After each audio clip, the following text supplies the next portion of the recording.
Sıcak, bir dakika. Evet, hepiniz hoş geldiniz arkadaşlar kanalıma tekrardan. Maalesef ki böyle çok fazla video çekemiyorum ama kaç gün oldu bilmiyorum en son video atalı. Her hafta video atmaya çalışıyorum bu arada. Bu aralar kendimi biraz sardığım için konumuz da biraz bu.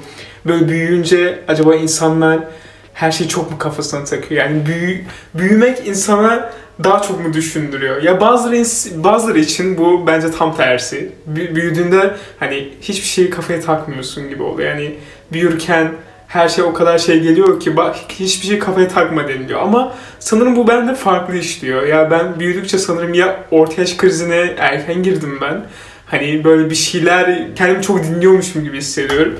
Böyle sanki büyüyünce her şeyi çok kafamıza takıyormuşuz gibi hissediyorum. Mesela ben yani böyle çok fazla hasta olan biri değilim yani. Sık sık hasta olan biri değilim. Hasta olduğumda da benim bir kürüm var. Yani evde bulduğunuz tüm C vitamini içeren her şeyi yiyeceksiniz. Portakal, mandalina, limon her şeyi yiyeceksin. Kendime sarmaya başladım. Zaten böyle çok stresli bir zamandan geçiyordum ben. Bunu belki videolarımda falan çok fazla şey yapıyorsunuzdur. Çok fazla stresli zamanlardan geçiyordum ve hani yani yeme bozukluğum şöyle. Çok fazla kahve tüketen biriyim zaten.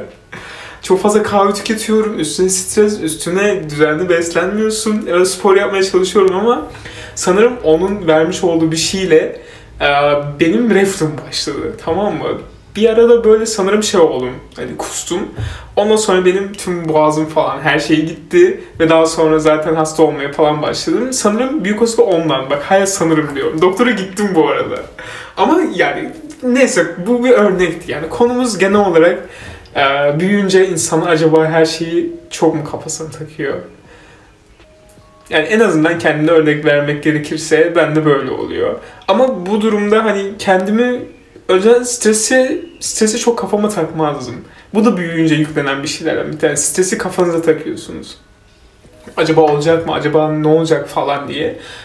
O yüzden böyle stresi aslında kendim yönetmeye şeylerim vardı. Sevdiğim şeyleri yapmak. Bunlar ne? Her akşam yürüyüşe çıkmak. Mesela yürüyüşe çıkmak benim en zevk aldığım şeylerden bir tanesi. Akşamları yürüyüşe çıkmak. Şu an azalttım ama kahve içmek mesela.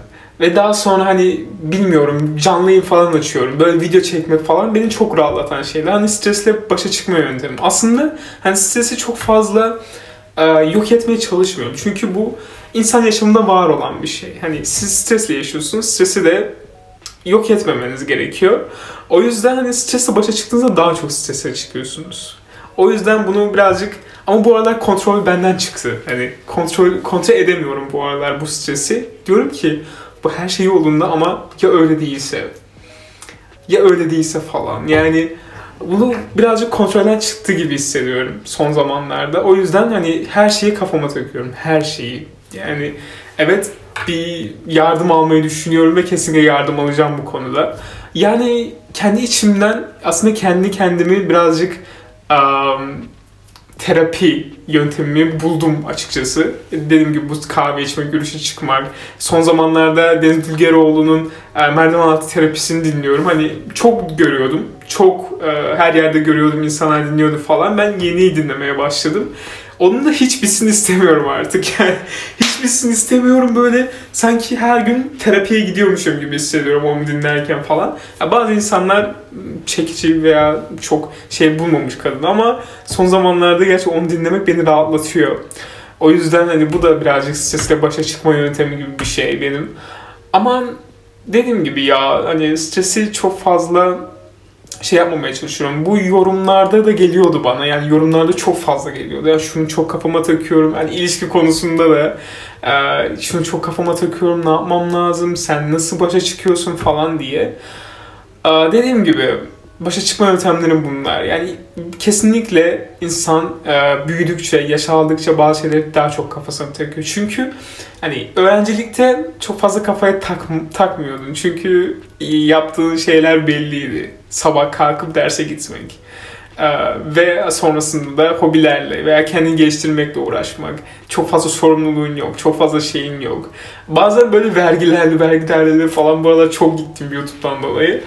Diyorum ki yetişkin olmak çok zor.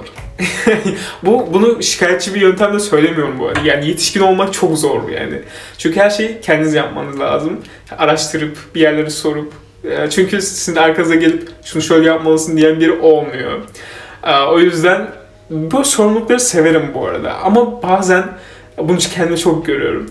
Hani bir şeyler atıyorum. Sınav sonuçlarına mı bakacaksın? Ben ertelerim onu. Yani böyle düzenimi değiştirecek şeyler bende birazcık stres ve anksiyete yaratıyor. Düzenimi değiştirecek şeyler olduğu için de bende biraz onları böyle erteleme huyu falan başladı. Hani bunun da kendimde çok güzel bir şey mi? Hayır. Bunu yapmalı mıyız? Bence hayır.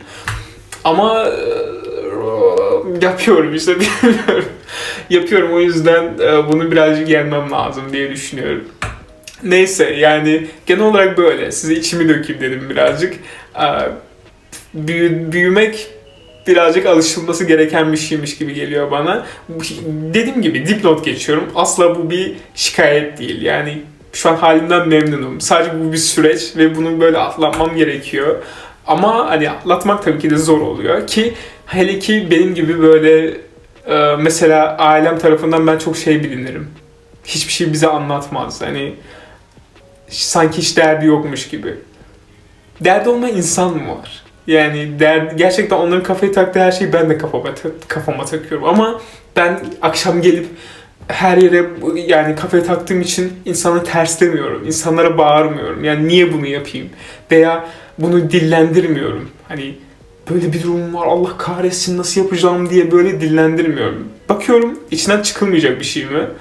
Evet. Tabii ki de aileme ve arkadaşlarıma bunu anlatıyorum yani.